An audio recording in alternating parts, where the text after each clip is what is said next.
మంత్రి నారా లోకేష్ దాదాపు ఈ నెల 19వ తేదీ నుంచి ఆయనకి సంబంధించినటువంటి వేరే బోట్స్ కనిపించలేదు. ఇవాళ మధ్యాహ్నం మాత్రం ఒకేసారి ఆయన వైజాగ్ ఎయిర్పోర్ట్ లో దిగారు. ప్రత్యక్షమయ్యారని చెప్పొచ్చు, దాదాపు 7-8 రోజుల తర్వాత. వాస్తవానికి ఒక ఉన్నతాధికారి వెళ్ళినా, అవును. మంత్రి వెళ్ళినా, విదేశాల పర్యటన పక్కన ఉంచండి, ఈవెన్ పక్క రాష్ట్ర పర్యటనకి వెళ్ళినా సరే అధికారికంగా ఉత్తర్వులు ఇస్తారు. అది వ్యక్తిగత పర్యటన అయినా సరే, అధికారిక పర్యటన అయినా సరే, ఒక అధికారిక ఉత్తర్వులు ఇవ్వడం అనేది ఎప్పటి నుంచో ఉన్నటువంటి ఒక వ్యవస్థ. కానీ ఇక్కడ ఈయనకి సంబంధించిన వేరే బోర్డ్స్ వారు దాదాపు వారం 7-8 రోజులుగా లేకపోవడం అనేది దేన్ని సూచిస్తుంది? ఏంటి పరిస్థితి? ఇది చాలా విచిత్రమైనటువంటి ఒక పరిస్థితి రాష్ట్రంలో. ఒక పక్కన మీరు ఉమ్, సునీల్ కుమార్ డీజీపీ ఆ స్థాయి కేడర్ వ్యక్తిని మీరు సస్పెండ్ చేసినప్పుడేమో మీరు చెప్పిన కారణం వ్యక్తిగత పర్యటనకి అనుమతి లేకుండా వెళ్ళాడు. అవును. ఉమ్, మరి ఈ రోజు నారా లోకేష్ గారు వేరే బోర్డ్స్ తెలియట్లేదని చెప్పేసి అని అంటున్నారు. అందులోనూ ఈ రాష్ట్రంలో సకల శాఖల మీద అజమాయిషీ చేసేటువంటి సూడో ముఖ్యమంత్రిగా నారా లోకేష్ ని ప్రతిపక్షాలు వర్ణిస్తున్నటువంటి ఒక పరిస్థితి. ఈ రాష్ట్రంలో ఎటువంటి పెట్టుబడులు వచ్చినా పారిశ్రామిక సంబంధించినటువంటి మంత్రి ఉన్నప్పటికీ అన్ని తానై వ్యవహరించేటువంటి నారా లోకేష్ గారు వారం రోజుల నుంచి ఆంధ్రప్రదేశ్ రాష్ట్రంలో కనపడట్లేదు.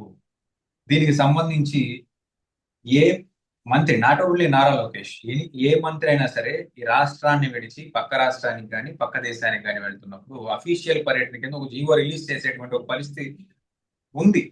అవును. దానిని మీరు జీవో ఇచ్చారా?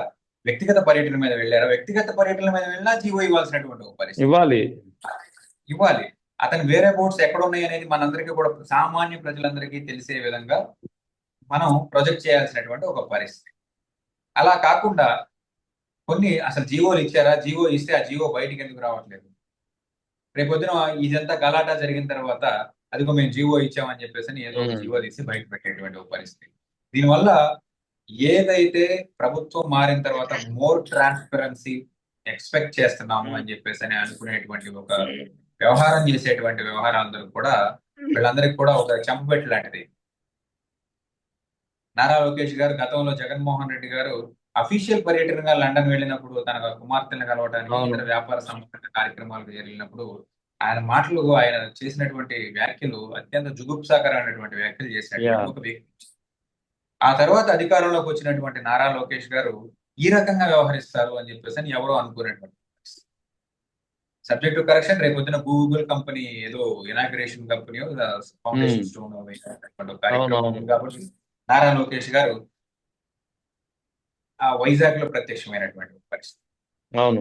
మరొకటి ఏంటంటే నారా లోకేష్ గారు వ్యక్తిగత పర్యటనలు చేస్తున్నారు, ఆయన చేసేటువంటి చెల్లింపులన్నీ కూడా వ్యక్తిగతంగా ఆయన యొక్క పాకెట్ నుంచి తీసుకుంటున్నారు అనేది కూడా కొన్ని సార్లు వినిపిస్తున్నటువంటి ఒక పరిస్థితి. వీటన్నిటికి సంబంధించి ఏ అకౌంట్ నుంచి మీరు డబ్బులు చెల్లించారు అని అంటే బయట పెట్టకుండా అవన్నీ మీకు అనవసరం ఉంటుంది.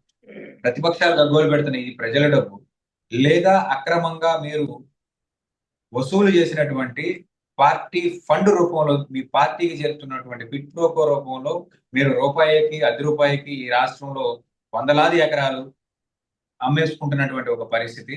వీళ్ళకి ఇచ్చినటువంటి ఈ భూముల ఎలకేషన్స్ లో కానివ్వండి, ఇతర సబ్సిడీల్లో కానివ్వండి, మీకు మళ్ళీ క్విట్ ప్రోకో ద్వారా మీ పార్టీ నిధులు వస్తున్నాయి. ఆ నిధుల్ని మీరు ఖర్చు పెడుతున్నారు కాబట్టి మీ పార్టీ అకౌంట్ లోంచి అయినా కానీ ఖర్చు పెడుతున్నారు, లేదా ప్రభుత్వం నుంచి ఖర్చు పెడుతున్నారు. రెండు అవినీతి అనేది ఒక పరిస్థితి మనకు కనబడుతుంది.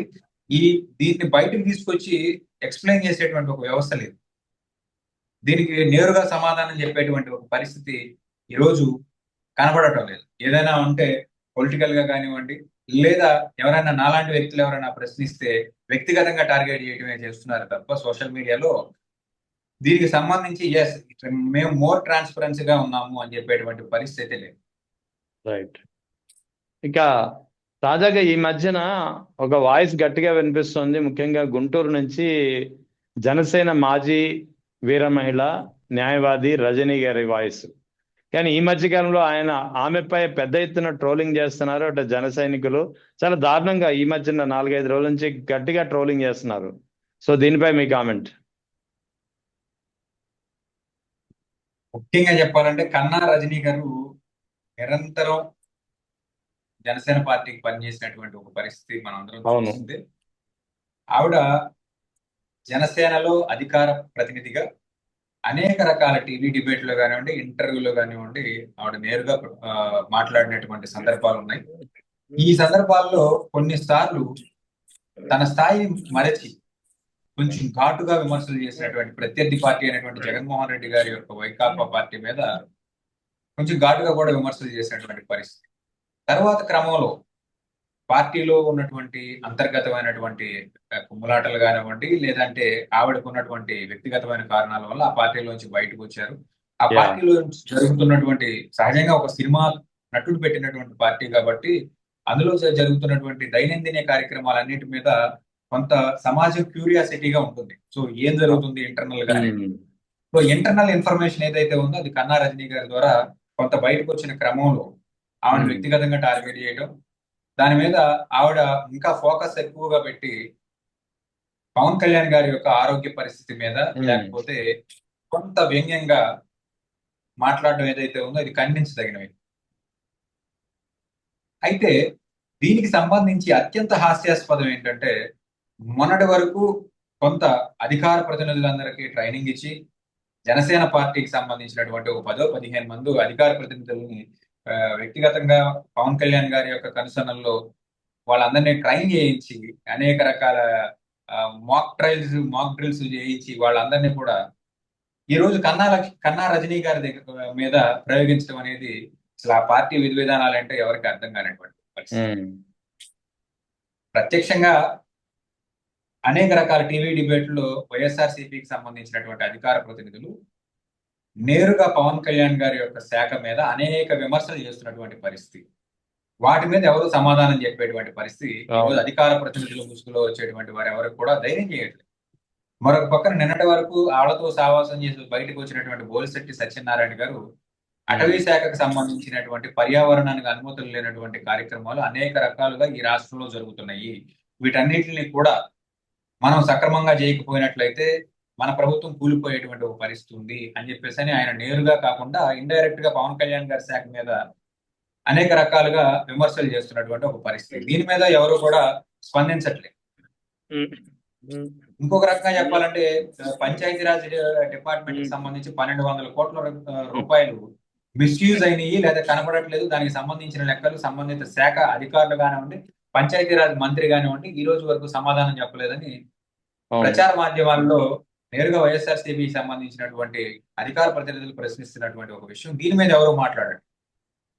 కానీ ప్రజల అవసరాలను గుర్తిరగకుండా, ప్రజల సమస్యల మీద బాధ్యతాయుతంగా వ్యవహరించకుండా ఏదో వాళ్ళ యొక్క వ్యక్తిగతంగా పవన్ కళ్యాణ్ గారిని ఏదో అన్నారు అని చెప్పేసి కన్నా రజనీ గారి మీద ఒకళ్ళ తర్వాత ఒకళ్ళు అందరూ ఎవరైతే ఉన్నారో అధికార ప్రతినిధులు అని చెప్పుకునేటువంటి వ్యవహారం నడిపే వాళ్ళందరూ కూడా ఆవిడ మీద పడి విమర్శలు చేయడం ఇది నిజంగా ప్రజాస్వామ్యానికి కొంచెం ఇబ్బంది కలిగించే విషయం. మీరు అన్ని విషయాలతో పాటు ఈ విషయాన్ని చర్చిస్తే ఖచ్చితంగా ప్రతి ఒక్కళ్ళు అప్రిషియేట్ చేసేటువంటి పరిస్థితి. అన్ని విషయాలు ప్రజలకు సంబంధించిన అన్ని విషయాలని వదిలేసి కేవలం పవన్ కళ్యాణ్ మీద ఆవిడేదో వ్యక్తిగతంగా వ్యాఖ్యలు చేసింది కాబట్టి ఆవిడ మీద దాడి చేయడానికి వీళ్ళందరినీ ట్రైన్ చేసినట్టు కనపడుతుంది. సో కన్నా రజనీ గారికి కూడా చెప్పేది ఏంటంటే మనకి పవన్ కళ్యాణ్ యొక్క వ్యక్తిగతమైనటువంటి విషయాలు, అతని కుటుంబ వ్యవహారాలు కానివ్వండి, అతనికి యొక్క ఆర్థిక వ్యవహారాలు కానివ్వండి, లేదంటే అతని యొక్క ఆరోగ్య వ్యవహారాలు కానివ్వండి మరీ లోతుగా వెళ్ళి మనం విశ్లేషణ చేయాల్సినటువంటి అంత అవసరం లేదు. అనవసరంగా ఇలాంటి వాళ్ళందరినీ కూడా ఇన్వైట్ చేసుకునేటువంటి పరిస్థితి వాళ్ళకు ఉండకూడదు. At the same time Pawan Kalyan గారి యొక్క అధికార ప్రతినిధులు లేదా జనసేన పార్టీ అధికార ప్రతినిధులు కూడా చెప్పారని ప్రజా సమస్యలు చాలా ఉన్నాయి. ప్రతిరోజు నిత్యం ఎక్కడో ఒక చోట జనసేన పార్టీకి తెలుగుదేశం పార్టీకి మధ్య ఉన్నటువంటి పొరపత్యాలు బయటపడుతూ ఉన్నాయి. వీటి మీద కాన్సన్ట్రేట్ చేయాలి. ప్రజా జీవితంలో ప్రజలు ఈ రోజు ఇబ్బంది పడుతున్నటువంటి వ్యవహారంలో పెట్రోల్ కి సంబంధించినటువంటి వ్యవహారం, డీజిల్ కి సంబంధించిన వ్యవహారం నేరుగా ప్రజల యొక్క దైనందిన జీవితాన్ని హిట్ చేసేటువంటి ఒక పరిస్థితి. దీని మీద ఇప్పటి వరకు జనసేన పార్టీకి సంబంధించిన వాళ్ళు ఎవరు కూడా మాట్లాడినటువంటి పరిస్థితి లేదు. అఫీషియల్ గా ఎవరు కూడా దాని మీద ఈ రాష్ట్రంలో పెట్రోల్ కొరత ఉందని గానో లేదని గానో ఏదో ఒకటి చెప్పాలి కదా.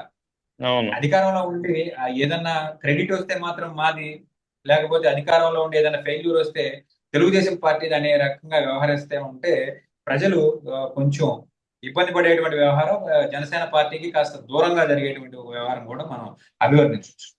Right sir, thank you sir, thank you, right. Thank you.